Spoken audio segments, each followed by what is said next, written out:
হবিগঞ্জের মাধবপুর থানার ওসি মাহবুব মোর্শেদের বিরুদ্ধে ঘুষ বাণিজ্যের অভিযোগ। এজাহারে নাম না থাকলেও গ্রেফতার দেখিয়ে কোর্টে চালান প্রশ্নবিদ্ধ পুলিশের ভূমিকা। বিস্তারিত দেখুন মিজানুর রহমানের করা ৩ পর্বের ধারাবাহিক অনুসন্ধানী প্রতিবেদনের প্রথম পর্বে। হবিগঞ্জের মাধবপুর থানার ওসি মাহবুব মোর্শেদ সহ একাধিক পুলিশ কর্মকর্তার বিরুদ্ধে ভয় দেখিয়ে ঘুষ আদায়ের গুরুতর অভিযোগ উঠেছে।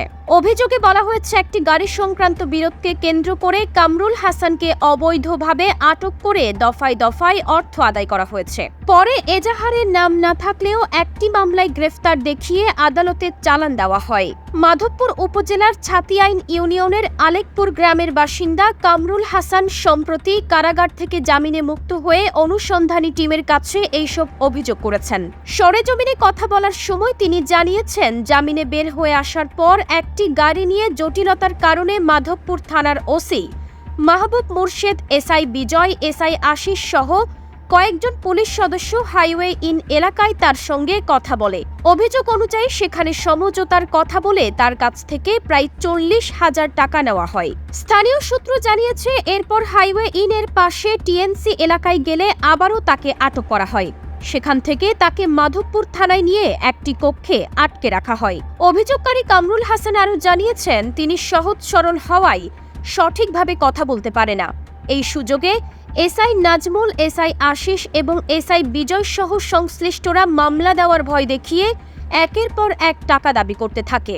ভয়ের কারণে তিনি বিভিন্নভাবে টাকা এনে তাদের হাতে তুলে দেয়। অভিযোগ অনুযায়ী ওই সময় তার কাছ থেকে মোট 2.5 লক্ষ টাকা নেওয়া হয় এবং সংশ্লিষ্ট কর্মকর্তারা নিজেদের মধ্যে ভাগাভাগি করে নেয়। সূত্র আরও জানিয়েছে, অর্থ আদায়ের পরেও বিষয়টি থামেনি। রাত আনুমানিক 2টার দিকে তাকে থানার লকআপে নেওয়া হয়। এরপর এসআই নাজমুল আরও 30,000 টাকা দাবি করেন এবং সকালে না দিলে বিকেলে কোর্টে চালান দেওয়ার হুমকি দেয়। তুমি সাইনের লগে কথা কও, কি কথা ছিল কথা কও সাইনের লগে। তুমিও তো আসিলা রাতে। ও ভাই আমি এদিকটা কথা তো মিললো না, কথা না মিললে পরে আমি কেমনে আগামু কও তো। ভাই আমি আমার 2 নাম্বার বানাই লাভ আছে তোমার। ভাই আমার কথা শুনেন ভাই, আর তাও সাইন দিটু কও ভাই তাহলে জেড বলবো। আমি উকিল ম্যানেজ করতে আমি এদিকটা চলেছি, আমি টাকাটা ম্যানেজ করতে পারি নাই। আমি টাকাটা আমি বিকালে আইসা আমরা বাটার থেকে নিয়ে দিয়ে দিব ভাই। কামরুল হাসান জানিয়েছেন, 30,000 টাকা দিতে না পারায় পরদিন বেলা আনুমানিক 1:30টার দিকে তাকে আদালতে নেওয়া হয়। যে মামলায় তাকে গ্রেফতার দেখিয়ে আদালতে চালান দেওয়া হয়েছে, সেই মামলার এজাহারে তার নাম নেই বলে অভিযোগ উঠেছে।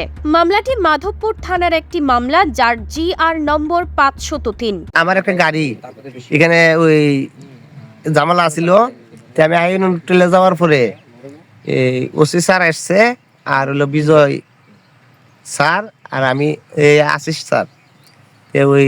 আমি ওই ওসি স্যার আমার পরে কথা মাতার পরে সমাধান হয়েছে, বলতে 40,000 টাকা আমি দিছি।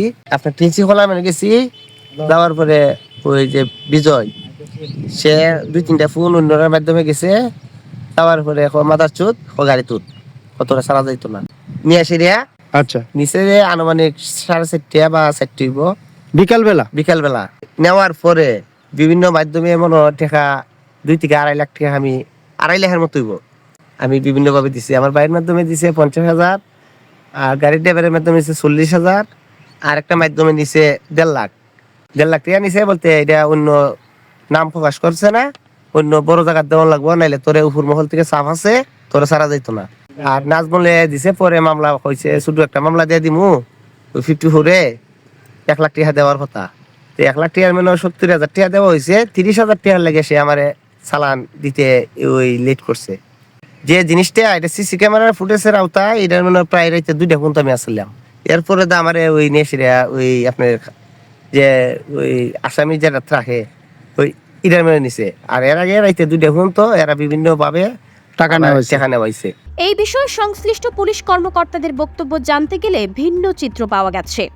এসআই আশিসের সঙ্গে যোগাযোগ করা হলে তিনি দাবি করেন, এই বিষয়ে তার কিছুই জানা নেই। এই বিষয়ে আমি কিছু জানি না ভাই। আপনি তো সাথে ছিলেন ভাই, ওর সাথে গেছেন হাইওয়েতে, সাথে থেকে কারোর সাথে আমরা তো যাচ্ছি। হ্যাঁ অবশ্যই যেতে পারে। গেছেন ওইখানে আপনারা গাড়ির বিষয়টা মিট করলেন, 40,000 টাকা ওসি সব সহ আপনারা নিলেন, আবার তারে থানায় নিয়ে আটকায় রেখে 2.5 লক্ষ টাকা নিলেন। তো এই বিষয়টা কি জানা যাবে? জি, এই বিষয়ে আমাকে জানা নাই। ওসি মাহবুব মুর্শেদের সঙ্গে যোগাযোগের একাধিকবার চেষ্টা করা হলেও তিনি ফোন রিসিভ করেনি। অপরদিকে এসআই বিজয় অভিযোগ অস্বীকার করেছেন। স্থানীয়রা জানিয়েছেন, থানার ভেতরে এবং বাইরে এ ধরনের অর্থ লেনদেনের অভিযোগ আজ নতুন নয়। তবে ভুক্তভোগীর এজাহারের নাম না থাকা সত্ত্বেও গ্রেফতার দেখিয়ে আদালতে পাঠানোর ঘটনা আইন এবং মানবাধিকার নিয়ে গুরুতর প্রশ্ন তুলছে।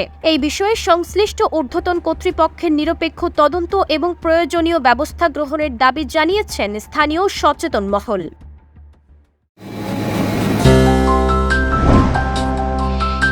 অগ্রযাত্রা প্রতিদিন নির্ভীক প্রত্যয়ে উজ্জীবিত।